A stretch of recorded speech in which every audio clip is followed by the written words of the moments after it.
In this tutorial, I'm going to show you how to do what is called conditional formatting, which is generally editing the format of the cells which meet a certain criteria.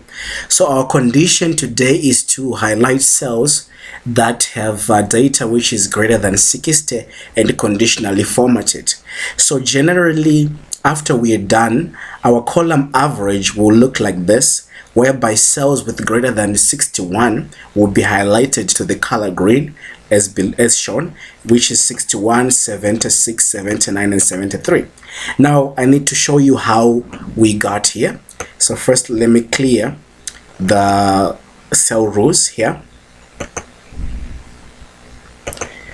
So originally your column will be like this. So we just do the process in reverse.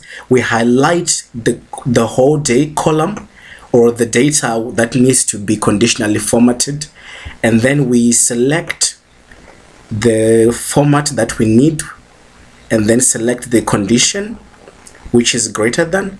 So we need values which are greater than 60. So we select 60, and then we need to change probably the color to become green, and then we click on green.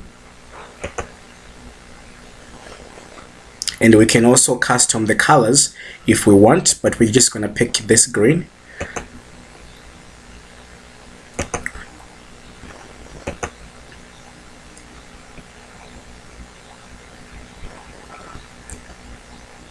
And then probably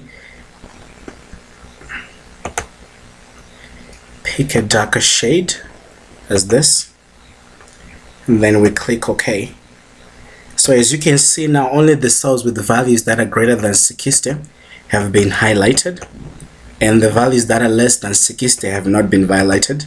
We can actually use this process in reverse if for any condition that we want, but for today we're going to be looking at that. So if you do that, then you're done.